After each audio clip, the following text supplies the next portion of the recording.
டிரைவிங்கில் serenity, tranquillity, peace of mind எல்லாமே இருக்குங்க. கண்டிப்பாக எனக்கு கிடைச்ச அனுபவம் என்னன்னாக்கா, டிரைவிங்கில் ரொம்ப ஒரு அமைதி, நிம்மதி, ஒரு பீஸ் ஆஃப் மைண்டு கண்டிப்பாக இருக்குன்னு தான் சொல்லணுங்க.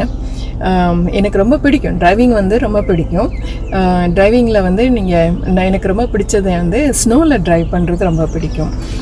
இந்த ஸ்னோவில் ட்ரைவ் பண்ணும்போது எப்படி இருக்கும் அப்படின்னாக்க, அந்த மழை பெய்கிற மாதிரி தான் ஸ்னோவும் பெய்யும் எங்களுக்கு நாங்கள் இருக்கிற இடத்துல. அதில் ட்ரைவ் பண்ணும்போது ஒரு மெஸ்மரைசிங்காக இருக்கும். லைக் அந்த ஸ்னோக்குள்ளேயே நம்ம ட்ரைவ் பண்ணி போகிற மாதிரி, அது நம்மளை புல் பண்ணுற மாதிரி இருக்கும். அந்த இயற்கைக்குள்ளேயே அப்படி நம்மளை புல் பண்ணி இழுத்துட்டு போகிற மாதிரி ஒரு ஃபீல் வரும் எனக்கு. இது எப்படின்னா, அதுக்கு ஒரு கம்பேரிசன் சொல்லணும் அப்படின்னாக்க, மில்கி வேல ஸ்பேஸ் ஷிப் எப்படி ட்ரைவ் பண்ணும்போது அந்த ஸ்டார்ஸ் எல்லாம் போகிற மாதிரி இந்த கார்ட்டூன்ஸ்லாம் காமிப்பாங்களே, ஸோ அது மாதிரியான ஒரு ஃபீல் ரியல் லைஃப்பில் நேச்சரோடு சேர்ந்து போகும்போது அப்படி கிடைக்குங்க. So I love nature. எனக்கு இயற்கையை ரொம்ப பிடிக்கும். இயற்கையே இறையே இயற்கை. அந்த இறையோடு சேர்ந்து அந்த இயற்கையில் ட்ரைவ் பண்ணும்போது ரொம்ப அருமையாக இருக்கும். ஏன்னா உங்களுக்கு முன்னாடி என்ன இருக்குது, நம்ம ரோட்டில் தான் ஃபோக்கஸ் பண்ணியிருப்போம், நம்ம கவனம்லாம் ரோட்டில் தான் இருக்கும். ஸோ நம்ம நேராக அந்த ரோட்டை பார்த்து போகும்போது நம்ம கண்ணு முன்னால் படுறது இந்த பறந்து விரிஞ்சு இருக்கக்கூடிய இந்த வானம். ஸோ அதை பார்க்கும்போது அதில் தாங்க எனக்கு இந்த 12 மணி தியானம்.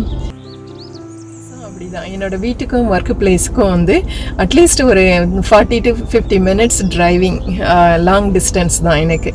பட் ஆனால் அதை நான் எப்போவுமே ஒரு பாரமாக, ஒரு சுமையாக எடுத்ததே கிடையாது. Actually I enjoy that. Drive பண்ணி போகும்போது அந்த எனக்கு செகண்ட் ஷிஃப்ட்டுங்கும் போது மிட் ஆஃப் த டேயில் தான் நான் ட்ரைவ் போகணும், ஒர்க்குக்கு போகணும்.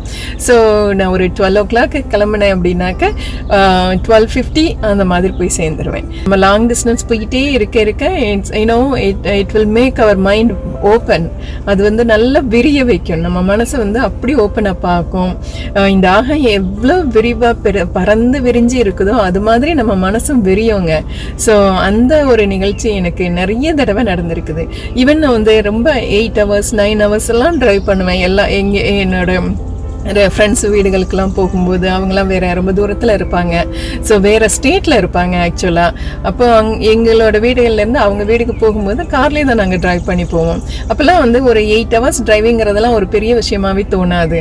அரவுண்டு 500 miles இல்லைனாக்கா அரவுண்ட் குறைஞ்சது 600 miles 500 miles அவ்வளோ டிஸ்டன்ஸ் இருக்கும். ஸோ அட்லீஸ்ட் 8-9 hours ஆகும் ட்ரைவ் பண்ணுறது. ஸோ அந்த மாதிரி ஒரு டிரைவிங்கில் போகும்போது எனக்கு அந்த ரேடியோ போடுறதோ இல்லை நம்ம மியூசிக் கேட்குறது அதெல்லாம் விட எனக்கு இயற்கையை பார்த்துக்கிட்டே ட்ரைவ் பண்ணுறது தான் ரொம்ப பிடிக்கும். அந்த மரங்களோட அந்த அப் ஹில்ஸ் டவுன் ஹில்ஸ் எல்லாம் ட்ரைவ் பண்ணும்போது, இல்லை பேர்லேண்டில் ட்ரைவ் பண்ணும்போது, ஸோ அப்படியே நம்ம இந்த இயற்கையோட அந்த காற்று மாதிரி, எப்படி அந்த காற்று அந்த ஆகாய வெளியிலெல்லாம் பறந்து இருக்குது, ஸோ அது மாதிரி ஒரு ஃபீல் வரும் பார்த்துக்கங்க. ஸோ அப்போ அந்த இயற்கையே இறையே இயற்கைங்கிற அந்த அனுபவம் எனக்கு ரொம்ப ரொம்ப ரொம்ப எவ்ரிடே டிரைவிங்கில் எனக்கு கிடைக்குதுங்க. ஸோ அதனால் என்னோடய ஃப்ரெண்ட்ஸ்லாம் அடிக்கடி கேட்பாங்க, எப்படி நீங்கள் இதெல்லாம் சமாளிக்கிறீங்க, எப்படி உங்களால் இவ்வளோ தூரம் ட்ரைவ் பண்ண முடியுது, இவ்வளோ எனர்ஜெட்டிக்காக இருக்க முடியுது அப்படின்னு கேட்பாங்க. அதுக்கு நான் அவங்களுக்கெல்லாம் சொல்கிற ஒரே பதில், இயற்கையே இறையே இயற்கை. அந்த இயற்கையிலிருந்து, அந்த இறையிலிருந்து எனக்கு கிடைக்கிற அளப்பரிய ஆற்றல் உங்கள் எல்லாத்துக்கும் கிடைக்கணும்னு நானும் விரும்புகிறேங்க. நீங்கள் நெக்ஸ்ட் டைம் நீங்கள் ட்ரைவ் பண்ணி பாருங்கள். அது லாங் டிரைவ் பண்ணி பாருங்கள். ஒரு 1 or 2 hours எல்லாம் உங்களுக்கு பத்தாது. ஸோ நிறைய நேரம் டிரைவ் பண்ணுங்கள். அதுவும் இந்த இயற்கையில் டிரைவ் பண்ணுங்கள். ஸோ இயற்கைனா நான் எங்கே நம்ம போய் டிரைவ் பண்ணுறதுன்னு கேட்காதீங்க. ஸோ இந்த டிராஃபிக் இல்லாத இடங்கள்ல லாங்காக இருக்கக்கூடிய டிரைவில் போய் பாருங்கள்.